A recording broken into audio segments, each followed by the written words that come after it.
যখন ভাবি মায়ের বাসায় যাব তখন মনে মনে একটা নিয়ত করি যে এইবার মায়ের বাসায় গেলে মাকে সব কাজে সাহায্য করব, সব কিছুতে হেল্প করব। তো যখন মায়ের বাসায় যায় আর কি আপনার মানে শরীরটা কেন বা আমার সাথে বেইমানি করে বসে, কোনো কাজে মন বসে না, শুধু অলসতা, মনে হয় খাবো দাবো ঘুমাবো।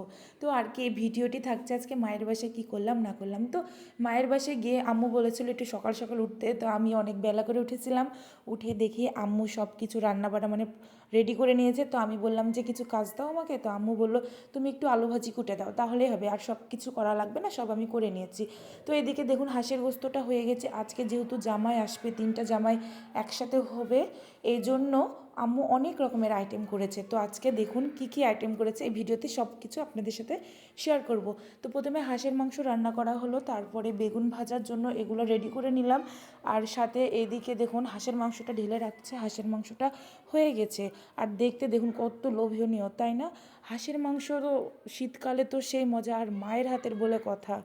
আর এইদিকে দেখুন মুরগি আর আপনার আলু মানে যত রকম জিনিস রান্না করবে সব একসাথে রেখেছে। আর এইদিকে আপনার আস্ত একটা মুরগি ভুনা করব, এই জন্য এইদিকে এটা রেডি করে নিচ্ছি, সুন্দর করে সব রকম উপকরণ দিয়ে মাখিয়ে নেব।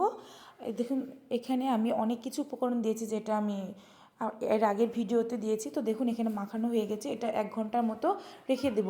আর এইদিকে দেখুন মুরগির গোস্ত হয়ে গেছে রান্না, মানে কি বলবো, এত তাড়াতাড়ি রান্না করতে পারে আমার আম্মু। তো এখানে সুন্দর করে ঢেলে নিচ্ছে, যেহেতু আপনার সব রকমের জিনিস রান্না করবে এই জন্য এক এক করে রান্না করছে আর একটু একটু করে ঢেলে আর এইদিকে সবজি রেডি করে দিয়েছে, সব রকমের সাথে সবজি একাটু রান্না করলে অনেক মজা লাগে খেতে। তো এদিকে বড়ি দিয়ে অনেক রকমের সবজি, বেগুন, সিম, ফুলকপি আরও কী কী দিয়েছিল মনে নাই।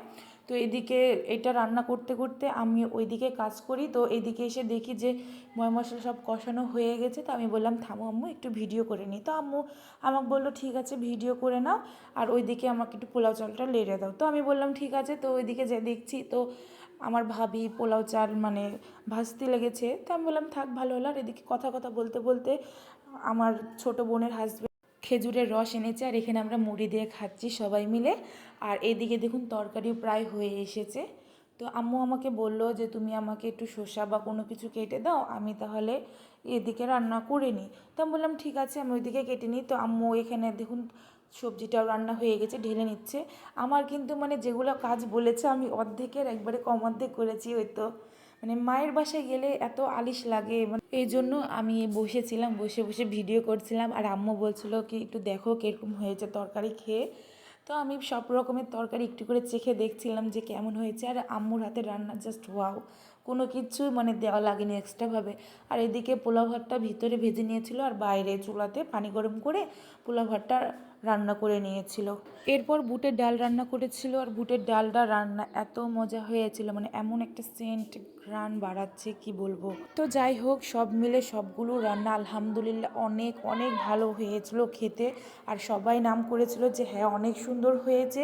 এদিকে সব কিছু রান্না শেষে মাছগুলো আমি ভেজে নিই। মাছ ভেজে নেওয়ার পরে আমি কিন্তু আস্ত রোস্টটা মানে ওই কাজটা আমি করেছিলাম, আস্ত রোস্টটা আমি ভেজেছিলাম। তো এখানে দেখুন মাছগুলো সুন্দর করে ভেজে নেওয়া হয়ে গেছে। এরপরে এটা আম্মু ভুনা করতে নিয়ে চলে যায় ভিতরে, আর আমি এখানে আস্ত রোস্টটা ভেজে নিই। সুন্দর করে ভেজে টেজে আপনার কষিয়ে সুন্দর করে রান্না করে নিই। তো দেখুন অনেক সুন্দর লাগছে দেখতে, যেমন সুন্দর লাগছে খেতেও তেমন মজা হয়েছে। তো আমার এই ভিডিওটি এই পর্যন্ত। আর দেখুন এগুলা সব রান্না করেছিল আজকে। তো ভিডিওটি ভালো লাগলে অবশ্যই পাশে থাকবেন এবং একটু সাপোর্ট করবেন। আল্লাহ হাফেজ।